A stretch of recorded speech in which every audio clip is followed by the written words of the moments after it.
Brown says, get that India. Big boy. Call an ambulance! Maybe call a priest! Oh, what a shot! What a shot! Campbell killer! Hello and welcome back to another episode of the Tip Sheet Podcast. As always, I'm your host, John, also known as 4020. No 60s here in our little preamble, but this is the continuation of our massive week of content directly from Kellyville and the home of the Parramatta Reels. Hopefully you've already listened to our podcast of Steve Georgialis that we released yesterday. And in this episode, we're joined by Adam Fairley, the General Manager of the Parramatta Junior Rugby League.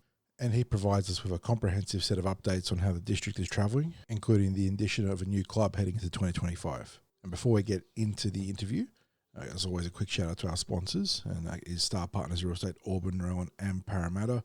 Massive thanks to Greg and the crew for their support of TCT. And additionally, you can't talk about the Parramatta Juniors without a shout out for Parramatta Leagues Club, who continue to support the entire district on multiple levels. And finally, regardless of what platform you're listening to our podcast on, a like and a subscribe, or whatever similar metric there is there on the platform will always be greatly appreciated. And on that note, let's get into the show. Healthy junior rugby league associations are critical to NRL pathways, and they're also important to local communities all over Australia. The Parramatta Junior Rugby League has a massive catchment area, and via this, it has a positive impact on thousands of families across 6 local councils in Western Sydney. The General Manager of the Parramatta Junior Rugby League is Adam Fairley, and he's kindly shared his time for this Juniors update. Adam, thanks for joining us today. Thanks, fellas. Thanks for having me on. It's been a little while since I've been on, but it's always great to be on the show. Well, we're looking forward to this chat, Adam. And in that introduction, I referenced the scale of the Eels Junior Rugby League. So let's jump straight into some exciting news on that front, and that's the introduction of a new club, the Box Hill Buffaloes. Can you talk us through their formation and what that will mean for the community that the Buffaloes will represent? The Junior League had an approach from Darren Rawlings at the commencement of the 2024 season, and he knew that the facility was being built at Brindle Parkway Reserve and advised his interest in becoming involved with the club as their secretary. Darren's been involved with starting up a club in the Panthers Juniors, so the valuable experience, which can obviously be daunting for someone new that hasn't had that experience before, that they may not have undertaken such a role. So that's a great advantage to have Darren on board. No doubt he learnt a lot as part of that former startup, so I believe we're in pretty good hands. Everything that he's brought to the table so far is what we want to see. The Box Hill area is full of new housing and young families, and the new club provides the community with the opportunity to participate in rugby league close to home. As the Box Hill Buffaloes are a new club, their membership can basically form its own foundation and build its culture from the ground up. So it's a great opportunity for those locals to become involved in that new club and build it and make it their own.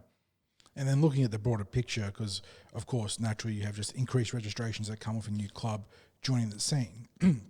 But what does the inclusion of a new club bring to the PJRL? Because we've peeked behind the curtain just a little bit with the podcast, and the logistics of the area are monstrous. So what does a new club mean for the PJRL? It expands our reach and our exposure across the district. Our furthest northern club had been the Rouse Hill Rhinos, so it expands us up to Box Hill now. And players in this area may have traditionally played at nearby Riverston or Schofields, or even just ducked up the road to Windsor. So it obviously provides opportunities for locals to play in the district in which they reside. They don't have to cross borders, they can be part of us. That's fantastic for them. So let's get down to some numbers now. How many clubs, teams and players participated in 2024, and do you have any projected figures for 2025? So in 2024 we had 24 clubs. They consisted of 217 teams aged 6 to 12 and 143 teams aged 13 and older, and that's across our tackle and league tag competitions. Those teams played in over 2,000 games in either local para district, conference competitions in the Central West, which were with Canterbury, or in metro competitions, which could have been all across New South Wales.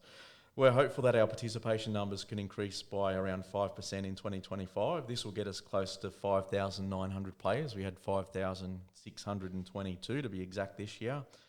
And this is achievable due to the great work our clubs are doing with their membership, which should increase retention. And obviously the easiest way to increase is to retain. So if we're retaining more players, we don't need to find as many to increase. So I'm very confident with the way the administrators we have at our clubs will be able to maintain or retain more players going forward.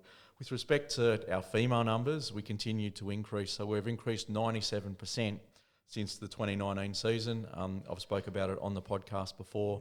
2019 is the yardstick because that was before COVID. So 1,175 females participated in the 2024 season. So that will continue to grow in leaps and bounds as it has over the last 4 seasons. That's just massive numbers, really. For I guess for girls who, in the past had to finish playing basically at the age of 12 to now be able to continue playing a game that they're passionate about. Into a full-on professional pathway. It's such a rapid and awesome change. And as you've alluded to, that pathway is here, and the Parramatta Eels have invested heavily in same. So now we've got development teams for girls where we never had that in the past. We've got Lisa Fiola, Tasha Gale, we've got Harvey Norman Women's, and we've got NRLW. So there's that clear pathway for those girls in Parramatta to make a career out of. You mentioned league tag just before, and that's something I want to touch on now, because when we're doing our Parramatta stories and profiling the very rich and colourful fabric of the PJRL, one of the big things that came up consistently was the importance of the non-contact forms of rugby league, and a lot of clubs were really buying into and investing in that. Can you explain to our listeners, especially any parents who have a young kid, boy or girl, who's considering registering for rugby league club in the Parramatta district, what the non-contact options are for 2025? So in under sixes, they play league tag where they learn the fundamental skills of the game. And then in under sevens, they undertake the tackle ready program where players attend a session before their first 6 rounds, just before the games. So they arrive an hour before the games. It's all organised by the NRL game development officers, and they go through each of those segments at their first 6 rounds where they learn the correct tackling techniques. Importantly, their coaches are also involved in these sessions, so they can see exactly what the GDOs are teaching, and then they can implement them exercises into their weekly training drills. At present, league tags offered for girls aged 10 to open women's. The Parramatta Junior League has had teams in under 10s, 12s, 14s and 16s in recent seasons, with numbers continuing to build. And it's important to note that female players can play tackle on Saturday and also league tag on Sunday, and even if that's with 2 separate clubs. So there's opportunities for girls to, as I said, participate 2 days of the week. There are restrictions with respect to tackle. You're only allowed to play 1 day a week, but for the females, you can play tackle and league tag on Saturday and Sunday and for different clubs. League tag is it's a great game for females looking to play the game without the contact.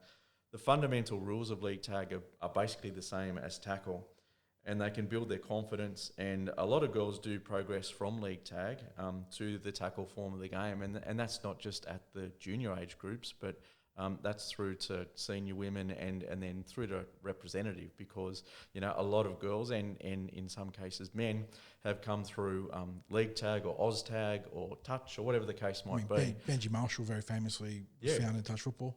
Correct. And they get those fundamentals, they love the game, and then they step up into the tackle form of the game.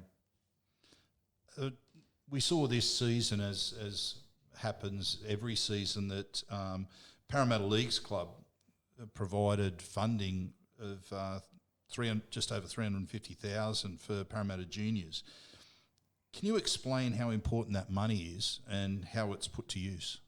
Yep, that money is essential. It helps clubs to maintain their own funds, essentially, because if the money wasn't provided, the clubs would be paying for the things that it pays for. So insurance, there's a $150,000 club grant that we receive, which means that players from the age of 4 up to 18 don't have to, the clubs don't need to find the money to pay the insurance component of their registration, and referee match payments of $110,000 as well. So again, Clubs don't need to go to parents either up front as part of their registration to say, hey, this is a component for referees' fees, or alternatively every weekend to hand over some cash in our non-cash society to say, we need $5 to cover the referee this week.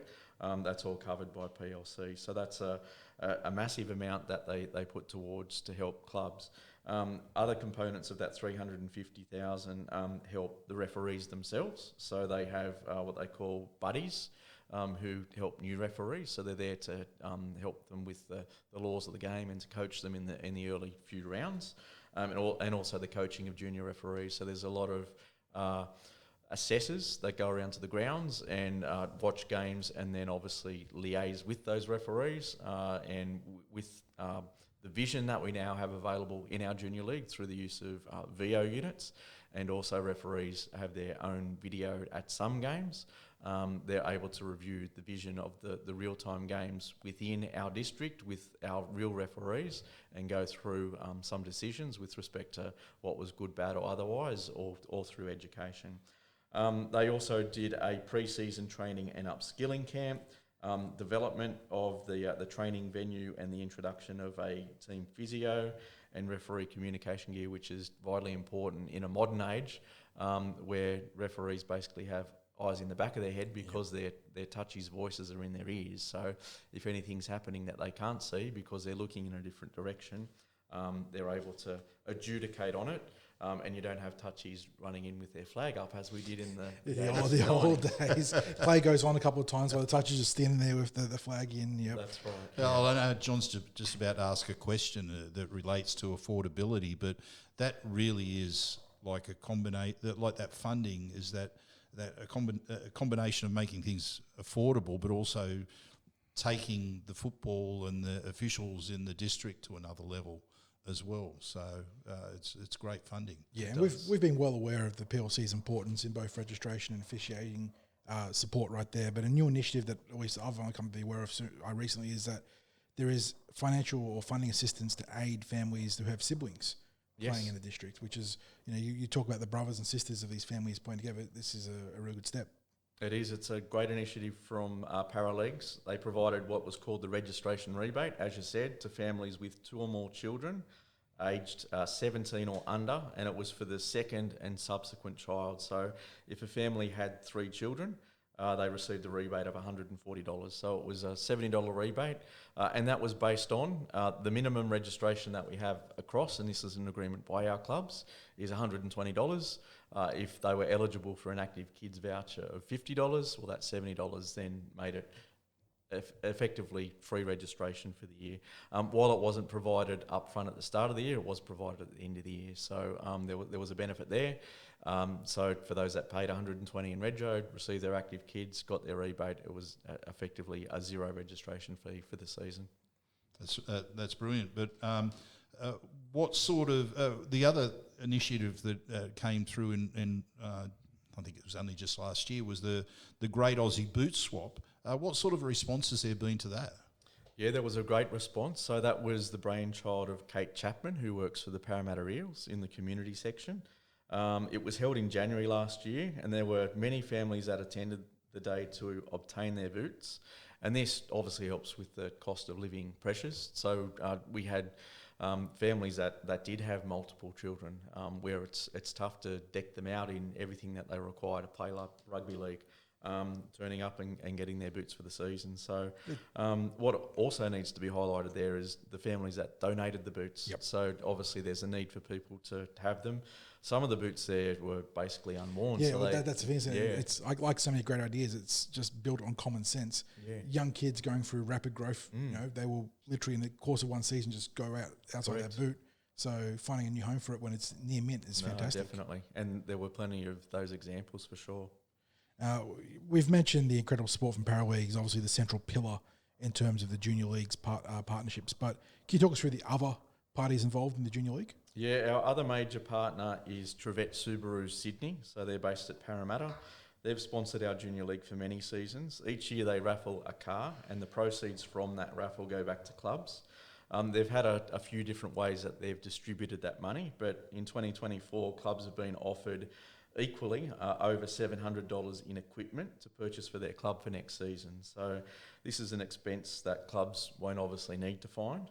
And obviously, it's going through Steeden, so their products are balls and the like. So there'd be a big expense for clubs every year with training balls, many teams, growing balls, participation. Yep. This will be a great asset for clubs. And as I said, it's money, again, that they don't need to find, that they can put into their own initiatives, or potentially, if they're over that $120 threshold, they may be able to reduce rego fees out of it.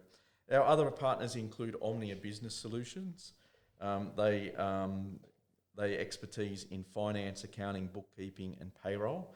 So Omnia have been very active with us as well. They've attended some of our presidents and secretaries meetings to provide them with advice with respect to the ever-changing reporting requirements of not-for-profits, and also to help with financial governance. So a lot of our clubs, when I started, weren't aware of Tier 1 and Tier 2 associations with respect to fair trading and the like, and weren't compliant.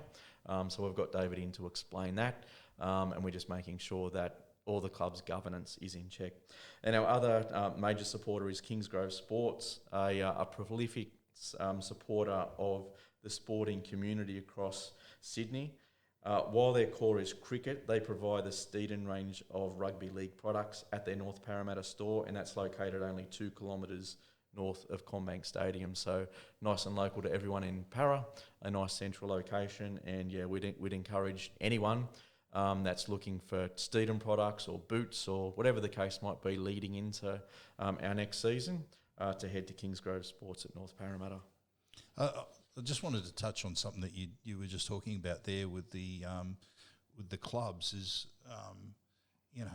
the foundation that's there with volunteers that run clubs and clubs, the way the expenses that are there now, they're like small business units that they have to run, aren't they? I mean, it's, and I guess expecting that it could run like it did in the past, you can't do it these days. They do need that sort of help, don't they, for being compliant with regulations and what have you that are required these days. Yeah, they certainly do. We've actually had an approach from a club secretary who was looking to possibly wind up this season, but they've put in their affiliation documentation, and I see he's still there. But he will be phasing out over the next 12 months and teaching someone how to undertake that role. He sees it as a business opportunity to work with clubs, and quite obviously he's been doing the role for 10 years, so understands what is required. There's no doubt that support is needed for clubs. Now, we only have a staff of 3 here at the Parramatta Junior League. We'd love to be able to provide that extra level of support. We can provide the top level stuff to ensure that all their governance is in check, but we can't provide that nitty-gritty, sit down, go through, etc. So there really is a market for it, because there are so many requirements now from local clubs, whether it be from fair trading, whether it be from the taxation office, depending on how big or how small you are. We're asking a lot more questions of clubs now, and that's not to pry on them, but it's to ensure that they are compliant, and it's to protect themselves. So you can't just rock up to a club now and, as a treasurer, expect to do a P&L and a budget. It's far more involved than that now. So there's potentially a need for someone to go out and help clubs to do that. Well, I'm going to dive into plans now, because 2024 was the second year of the 3-year strategic plan. Can you single out some of the key successes from the plan thus far? So we've remoulded the administration of the Junior League, and our staff dedicate, I won't say their time, our lives, basically to delivering the best competition possible. We had a break on the King's birthday weekend last year, and we did have a fair few washouts mid-season, which led to a lot of frustration for players, parents, clubs, administrators. But basically, after that King's birthday long weekend, we had I think it was 7 rounds of competition and 4 weeks of finals, and our staff here just worked 7 days a week, full on footy. It never ends. It never stops. Well, and even now, it's ridiculous the amount of work and planning that goes into a pre-season to ensure that everything's in check and you're liaising with clubs and New South Wales Rugby League and other junior leagues around to make slight tweaks and the like to ensure that your competition is as good as it can be, aligning to new rules, policies, regulations that the NRL or New South Wales Rugby League may bring in, etc. A lot of our focus has been on the same. From my respect, I ensure that clubs are compliant, as I said just before, with what they need to report on and how they conduct the governance of their club. I ensure they're provided with the knowledge and tools to undertake their roles. And with the board, I've changed our constitution to a modern document and policies to align to the rules and policies of the NRL and New South Wales Rugby League.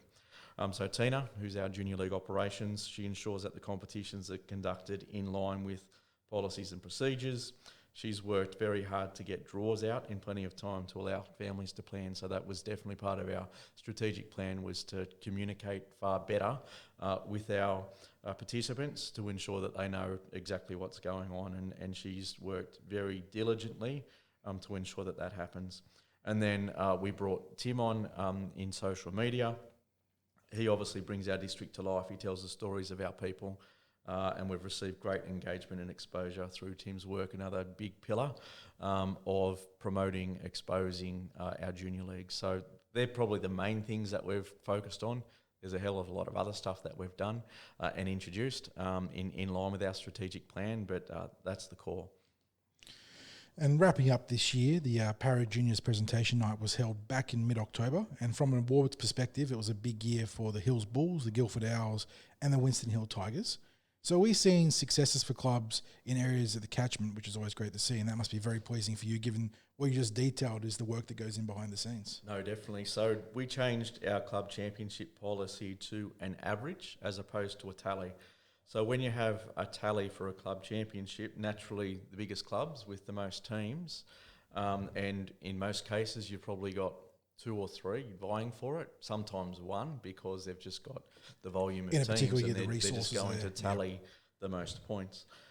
So we changed that to an average, and when you have an average, you have the best overall performed club receive that type of an award. With feedback from the clubs at our forum in 2023, we also introduced an Emerging Club Award to give the smaller clubs an award to aspire to. So we now have a club championship, an emerging club championship, a junior incentive shield and an emerging club junior incentive shield, which clubs now vie for. So just to very quickly explain the club championship, it's based on the points that you get in your table. You get a multiplier of 3 if you play Division 1, 2 if you play Division 2, and 1 if you're Division 3 or below, and then those points get tallied up and divided by the number of teams that you have in those age groups or across the club championship. So you get an average, which, as I said, provides basically the best club across all of their teams. With respect to club championship, you've got to have 10 teams or more, and with respect to the emerging club championship, it's between 3 and 9 teams. So it gives the bigger clubs an opportunity and the smaller clubs an opportunity to win an award. And you're seeing success across the district too, aren't you, from like north to south? So it's not like a sort of like isolated geographic thing. It's that's good, definitely right. Good to see the entire district performing. And the big thing with this, with a tally, you've got clubs, obviously those bigger ones, as I alluded to, who have thousands of points. And clubs that have performed really well only have 600 points just because of the volume of their teams. But all of our awards, due to the average, they were very hotly contested this season with minimal average points splitting the top 4 place getters. So there's definitely going to be multiple clubs going forward that are vying for those awards. Well, let's keep that theme of moving forward, and we'll look at 2025. Besides the introduction of Box Hill, the other big news is the withdrawal of Parramatta Juniors from the Central West Conference. Can you explain why this decision was made and what it will mean for the Parramatta Junior clubs? So the decision to withdraw from the Central West Conference was based on a review undertaken into the benefits of the competition.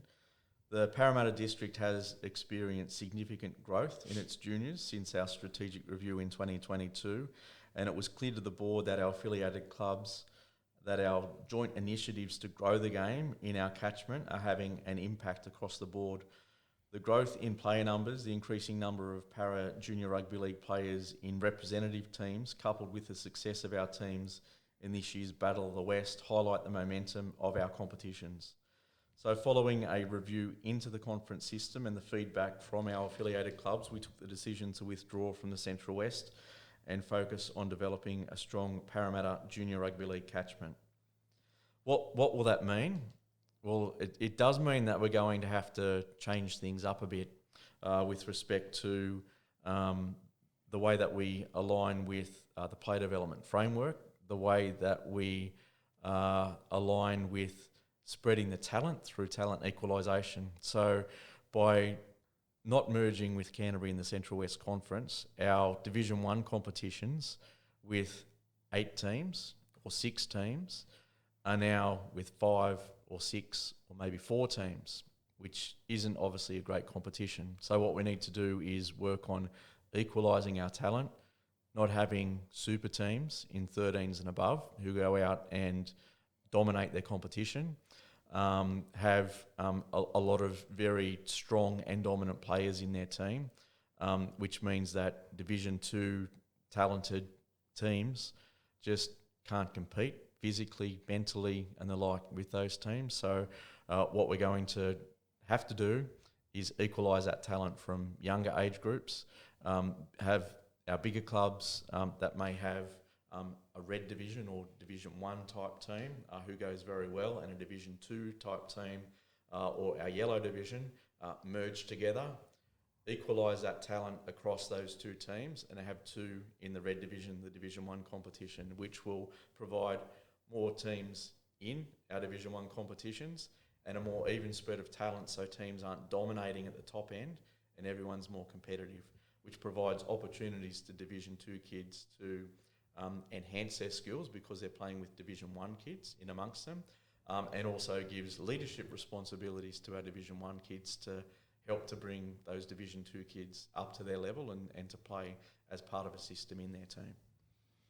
Are there any other changes or initiatives coming to the junior systems in 2025?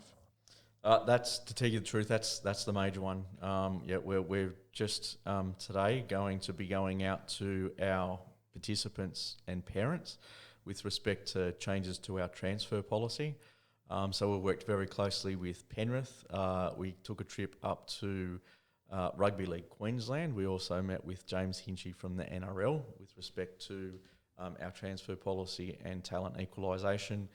Penrith came up with a point score system, which we've slightly changed for Parramatta based on the information we had available to us with respect to ladders and also to better align to our competitions. But in 2024, we had around 780 internal transfers, and what we found was that our major clubs were getting positive 60 players, and our smaller clubs were getting your negative 10, negative 20, which is just eating away at them, so they can't grow. And our bigger clubs are obviously getting bigger. And you would think in most cases better, because better players are attracted to bigger clubs. And we go back to talent equalisation and the like that I was talking about before. It meant that the better players were just going to the bigger clubs, to the better teams, which meant that they got better. Just a snowball, right? That's exactly right. Yeah. So we need to equalise that talent. Hope that those smaller clubs can retain those better players. Hope that they're given the opportunity in those teams, because there's not those super teams in Division 1 that if they are a good Division 2 team, they're able to pop up there and compete. And to also have the bigger clubs build from below and build from within. So, again, it's all about equalisation. We were just talking with Steve Georgialis in another recording, and hard to believe, but it's just over a month till the junior rep start. So speaking of key dates, what are the key dates and events on the calendar for next year in the Parramatta District? Yep, so our Under 6 Fun Day, which we've held for many years now, that will be on the 22nd of March. So we're going to be conducting a Wellbeing and Culture Day this year. So that's another change or initiative for 2025. So that's going to be for boys aged 14 and girls aged 13 and 14. We're working closely with Ben Joseph and Sam Lane from the Western Sydney University on the initiative, as well as the Parramatta Eels Education and Wellbeing Manager David Gower and Wellbeing and Player Liaison Officer George Danzy. So at that seminar, we'll be focusing on wellbeing, mental health, communication with referees, and we're going to have a Q&A with some of our former para stars. And those para stars will come from different cultures. So we're looking at Frank Pritchard from a Polynesian point of view, Tim Manor from a Middle Eastern point of view. Dave Gower will be on the panel as well from an Anglo point of view. So obviously we have a very diverse range of cultures across our junior league, and it's going to be great for those different cultures to hear from the stars that have been there and done it about the issues that we're going to be talking about on the day. Round 1 commences on the 5th and 6th of April. Traditionally, we've started at the end of April, but because of where Easter and Anzac Day lies this year, we've sort of had to move things around, and the New South Wales Rugby League have done the same. So we're basically 3 weeks earlier than what has been the case. So unfortunately, due to Easter and that Anzac Day, which falls on a Friday, which makes it effectively a long weekend, we'll have 2 rounds and a 2-week break, and then we get stuck back into it again. They're the little logistical quirks as a fan you don't think of, but the scheduling on public holidays is a big part of that sort of thing. Exactly right. We did have a lot of feedback last year from particularly parents when we had all those washouts. It was unfortunate. We only lost 3 rounds throughout the course of the year, but they were in and around when we had school holidays, King's birthday, long weekends. So some teams, if they had a bye in between all of that, they missed out for 5 weeks in a row, which we accept is not good. But we had our forum with our clubs at the end of the 2024 season and advised them of the feedback, which they would have been receiving themselves from their members. I explained after that King's birthday long weekend how our staff here work 7 days in a row. Well, our clubs too, quite obviously they're volunteers. They've got their jobs to do and they're out there weekends, weeknights, etc. They advise they also need a break. So while there was a definite push from parents and players in older age groups to not have them as no play weekends, but to have them as washout rounds to replay if we do have a washout, the feeling from the clubs was overwhelming, and we've decided to continue with no play weekends and pray there's no rain. So our grand finals will be on the 6th and 7th of September. Depending on the availability of grounds, we obviously have our Centre of Excellence, which will be opening late March, early April. And if that is available on that weekend, we'll be very hopeful to utilise the 1,500-seat grandstand and the NRL quality pitch for our teams to play on. And we've also hopefully got access to Eric Tweeddale Stadium to utilise on the Saturday or the Sunday as well. Registrations are now open as well. I've seen with the junior clubs have been putting that on their socials as well. That's right. So registrations opened on the 1st of December. That's correct. But one thing to bear in mind this year is, number one, as I said, we've got the new internal transfer policy. But also we are aligning with the New South Wales Rugby League with respect to external transfers, and that is that nothing will be processed until the 1st of February. So traditionally, it's been on a first-in, best-dressed basis, where someone will register on the 1st of December and they're accepted as a transfer.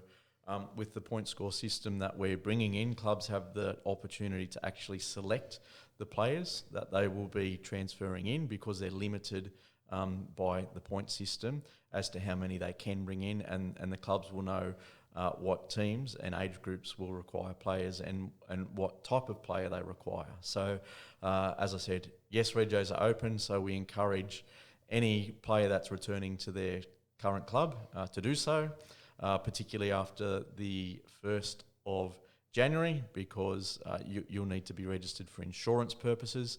But with respect to any transfers or anyone transferring clubs, they won't be processed until 1 February, and that's from 1 February, not on 1 February, but from 1 February. Adam, I wanted to talk about Jan Bryen, because she's been a legend of the Parramatta Junior League for over 44 years. That's a long time of voluntary service, and she's just announced her retirement. From my point of view, it was an honour for me to interview Jan on behalf of the Parramatta Juniors, and we'll provide a link to that club tribute in our podcast notes.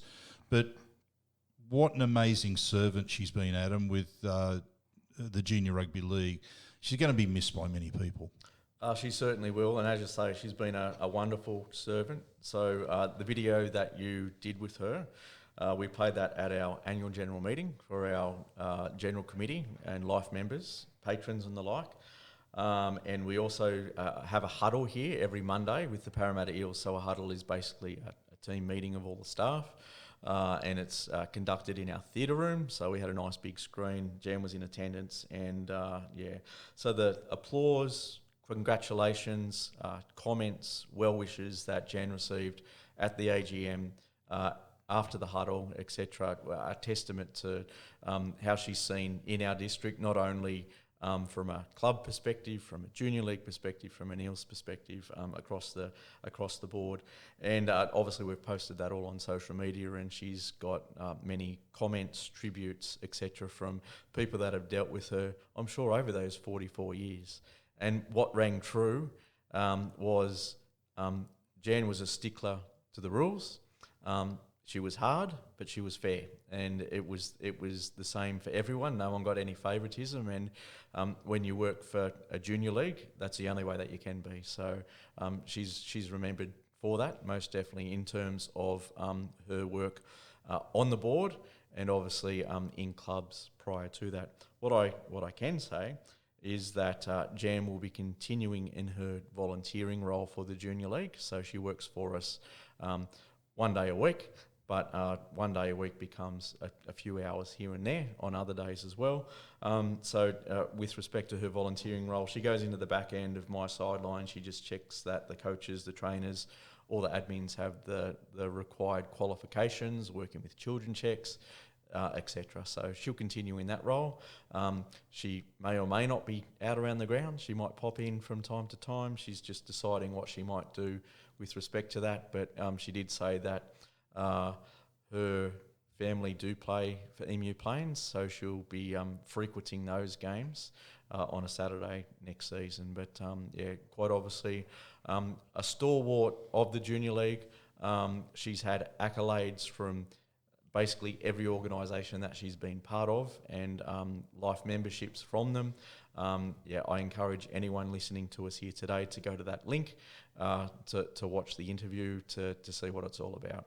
And I think the great thing about that interview was a lot of people have seen Jan around, but you really got to know the person Jan throughout that interview. It was a great interview. Obviously, you got everything out of her, but she gave everything she could in it. Yeah. So it was excellent. Awesome to hear that she's still very much in the fold. That's great. Yeah. And in a similar vein, Adam, the last thing we'll talk about today is Mark Jenkins, the chair of the Parramatta Juniors Board of Directors, has also made the decision to step down from his role. Can you talk us through the contribution that Mark has made? So Mark was a director of Para Leagues and also the Para NRL board at the time that many changes were made to the Junior League. Para NRL needed someone to come in to ensure that the Junior League was being administered correctly, and Mark certainly helped to set that foundation for us to build on. He was the perfect fit for our board. I was brand new to the club, quite obviously. I'd had no experience at all in rugby league. I'd had experience, quite obviously, in sport in a very similar role. And only Jan was the only person on our board who had served on our board previously. So new board, new general manager. While Mark was new to it as well, he had the experience to shape the board, to sit around the table to ensure that everything was conducted the way it was. Take our deputy chairperson from the 2024 season, James Power, under his wing, and James has been re-elected by our general committee onto our board, but then elected by our directors as our next chairperson. So, as I said, the legacy that he leaves while he was only at the Junior League for 2 years really helps build that foundation from where there was a line in the sand to where we're headed, and has given those that are continuing on the board that foundation to go on. Adam, as always, it's a massive pleasure, and it's a huge reminder for both us and our listeners to the gargantuan beast that is the Parramatta Junior District. So you're doing a fantastic job, and for any parents that are listening, some important dates and updates for getting their kids enrolled into whichever club they're going to play for. We wish you all the best for season 2025, obviously, and hope you have a very Merry Christmas. I believe you're taking off, which is a nice way to get just a few days of relaxation under the belt, given how flat out you are.